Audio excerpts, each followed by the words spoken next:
இதுக்கு அன்பளிப்பே தேவையில்லை. அவர் சொல்ற மாதிரி நமக்கு மக்கள் ஆதரவு இருந்தாவே போதும். ஏன்னா சார், ஏற்கனவே பல தேர்தல்களை சந்திச்ச நாம் தமிழர் கட்சி அதே போலதான் அவங்களும் அன்பளிப்புகள் விஷயத்துல நாங்க கொடுக்க மாட்டோம் அப்படின்னு சொல்லிட்டு இருந்தாரு. அதனால அவர் ரொம்ப ஒரு தொகுதி கூட இன்னும் ஜெயிக்க முடியாம நாங்க இந்த தேர்தலில் அவர் சந்திச்சிருக்காரு. அதே போலதானே இவரும் சொல்றாரு. இவரு எப்படி ஜெயிக்கிறதுக்கு வாய்ப்பு இருக்கும்? ஏன்னா மற்ற கட்சிகள் எல்லாம் அன்பளிப்புகளை வாரி வழங்குறாங்க, அங்கங்க கூட தேர்தல் ஆணையம் பிடிச்சிட்டு இருக்கு. அப்படிங்கிறத பத்தி கேட்கிறேன் சார். ஆனா அதான் சொல்றேன், மக்கள் வேலை செய்யறதுக்கான வழிமுறைகள் இதெல்லாம் எடுத்துன்னு வர சொல்ல ஒரு நல்ல பலன்கள் கிடைக்கும்.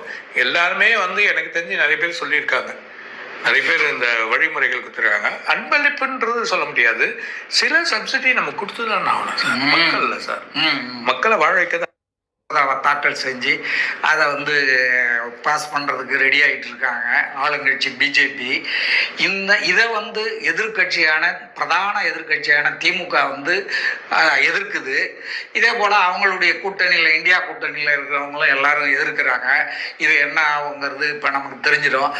இந்த சூழ்நிலையில் இந்த செயலால் தமிழ்நாட்டில் என்டிஏ கூட்டணி பிஜேபி அதிமுக கூட்டணிக்கு வாய்ப்புகள் எப்படி இருக்கும்? உயருமா இறங்குமா? ஆளுங்கட்சியோட வலிமை நல்லா தான் இருக்குன்றத சொன்னார். Okay sir. இப்போ இந்த இந்தியா திரைமறைவு பேரங்கள் ரகசியங்களெல்லாம் இப்படி போட்டுக்கிட்டாங்களா அப்படிங்கிற மாதிரி. Okay sir.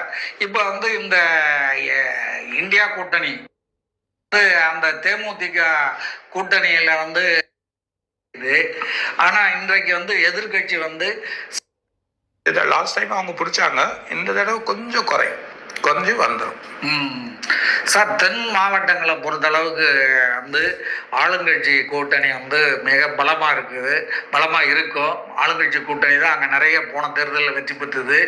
இந்த தேர்தலில் எதிர்கட்சி என்டிஏ கூட்டணி, தாவேகா கூட்டணி இது எல்லாமே நிற்கிறதால இந்த முறை அந்த தென் மாவட்டங்களில் எப்படி தேர்தல் முடிவுகள் இருக்கும், எந்தெந்த கட்சிக்கு எப்படி எல்லாம் வாய்ப்புகள் இருக்கும்?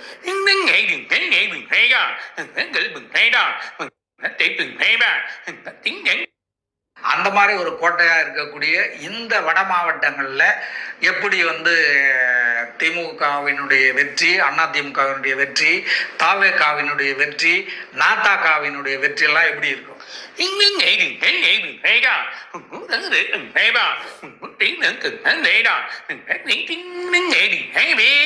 அதான் இந்த ஏரியாவோட வழி மாறுறதெல்லாம் பார்த்தீங்கன்னா எல்லாமே கலந்து இருக்கும்.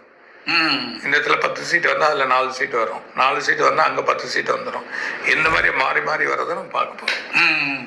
சார், இன்றைக்கு மிக முக்கியமான பிரபலமான வேட்பாளர்கள்னு பார்த்தீங்கன்னா தமிழக முதல்வர் அவரு, அதே போல எதிர்கட்சி தலைவர் எடப்பாடி பழனிசாமி, அதே போல தாவேகாவினுடைய தலைவர் விஜய், அதே போல நாம் தமிழர் கட்சியினுடைய தலைவர் சீமான். இந்த 4 தொகுதி இன்று இந்தியாவை எதிர்பார்த்துட்டு இருக்கு. இந்த 4 தொகுதியிலையும் அவங்க ஜெயிப்பாங்களா, இல்ல அவங்களை எதிர்த்து நிற்கிற வேட்பாளர்கள் ஜெயிப்பாங்களா?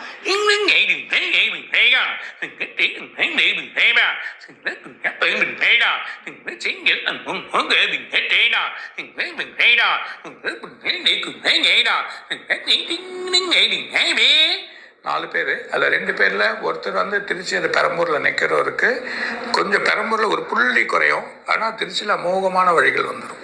ஆனால் பெரம்பூர்லேயும் வந்துடும், எதிர்பார்க்காத அளவுக்கு வரும். ஆனால் திருச்சியில் அமோகமான வழி வந்துடும். அதே நேரத்தில் இவர் நிற்கக்கூடிய ஒரு இடத்துல கொஞ்சம் புள்ளி குறையுது. ஆனால் இந்த தடவை இவருக்கு வாய்ப்பு இருக்குது. யாருக்கு சார்? சீமான் சார். அப்படியா? முதல்வர் அண்ட் எதிர்கட்சி தலைவர் முக ஸ்டாலின் இவங்க வரை வழி அப்படியே போகும், வெற்றி பெற்றுருவாங்க. ஓ சார், இப்போ வந்து இதில் இன்னொரு பெரிய பிரபலம் வந்து நிற்கிறது வந்து துரைமுருகன் காட்பாடி தொகுதியில் நிற்கிறாரு. பல முறை நின்று வென்றாரு. இப்போ அவருக்கு 85 வயசுக்கு மேலே ஆயிடுச்சு.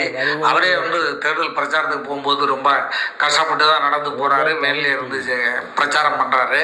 அவருடைய வெற்றி எப்படி இருக்கும் சார்? அவர் மீண்டும் ஜெயிப்பாரா இல்லை தோத்துருவாரா?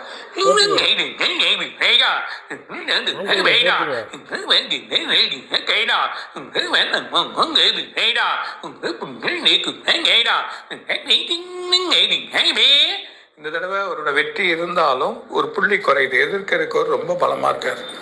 அது கொஞ்சம் நல்லா வருது. கடைசி நேரத்தில் தான் மாறும், ஆனால் கொஞ்சம் குறையுது.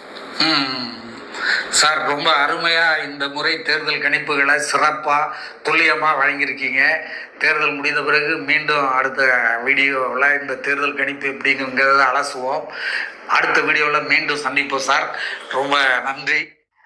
In New York, pants are trousers, and in London, pants are